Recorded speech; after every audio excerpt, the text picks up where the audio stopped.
Hello everybody and welcome to episode 3 on Ascentis TV and our series on DiSC and personality profiles in the workplace.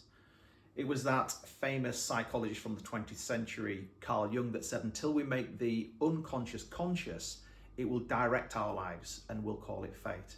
DiSC makes the unconscious conscious. It makes you self-aware and therefore how you can develop highly productive relationships in the workplace. You'll also remember that at Ascentis, we do not believe that your team are your greatest asset. Rather, we believe that your greatest asset is your ability to attract, develop, and retain the right people. This is echoed in Jim Collins' groundbreaking book, Good to Great, where he compares a business to a bus and says that you've got to get the wrong people off the bus, the right people on the bus, in the right seats, and all facing the same direction, which is the achievement of the business's goals.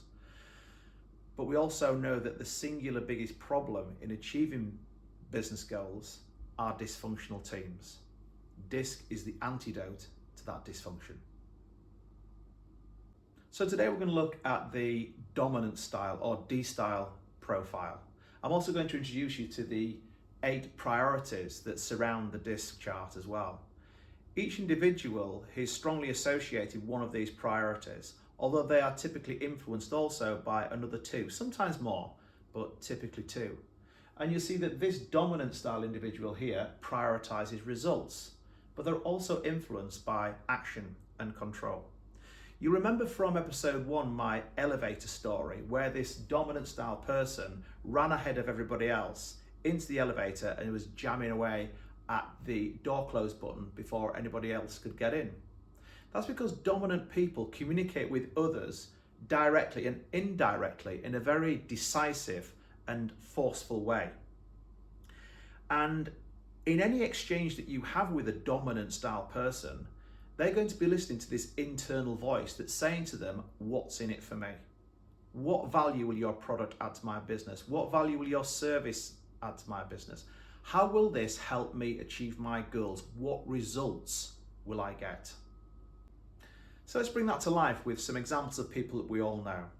The late Steve Jobs was infamous for his determined, strong-willed, forceful style of management. And that's what made Apple the company that is today. Or Michael Jordan, who was able to lead his basketball team to consistently deliver world-class levels of performance. And that dominant style he took into his business life after he retired from the sport, and he's a major success with that as well.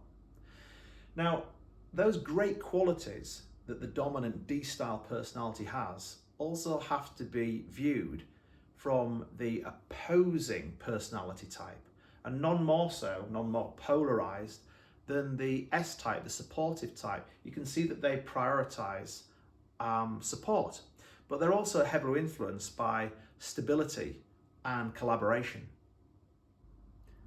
Supportive S-type people value relationships over results. They believe the results will be a byproduct of having great relationships. They prioritize support and they're influenced by stability and collaboration.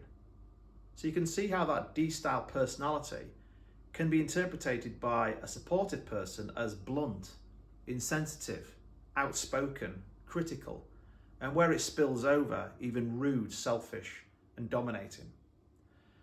But what if the dominant style person was more self-aware?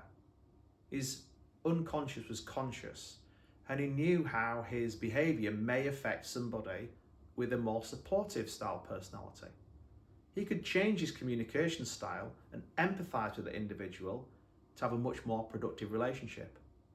And similarly, what if the supportive type person was also self-aware and understood that the dominant style person was not being rude and insensitive? This is just their personality style in terms of the way that they communicate because of what they're trying to achieve.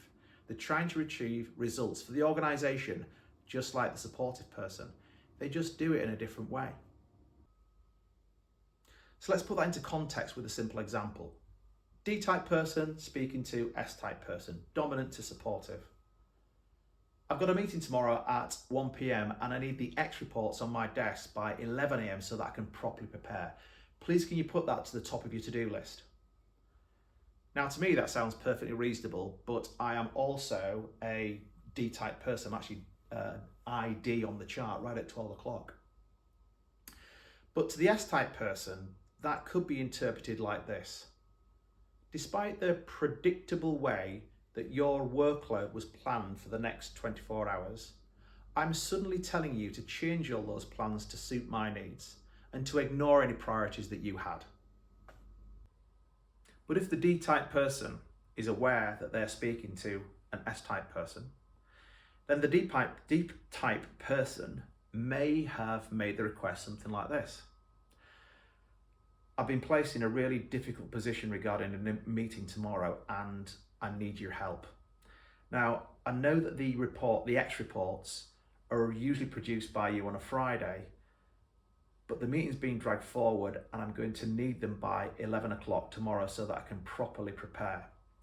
Can you and I sit down and look at your priorities for the next 24 hours, see how this can be fitted in, and maybe even get some other members of the team to help with some of the other jobs that you've got to do? Through his DiSC assessment, the dominant style person has now made the unconscious conscious. He empathizes with the supportive type person and he understands how his style of communication can be misinterpreted. He now has a much more productive, collaborative working relationship with that supportive type person. Imagine if the S-type person had also had a DiSC assessment done and they were also self-aware.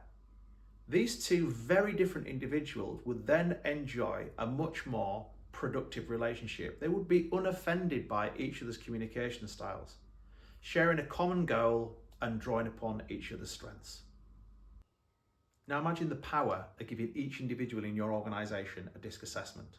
You would build a team who are empathic, understanding, trusting of each other's motives, who engage in productive, healthy, dispassionate debate, which leads to commitment to the cause and buy-in, leading to accountability and a focus on results.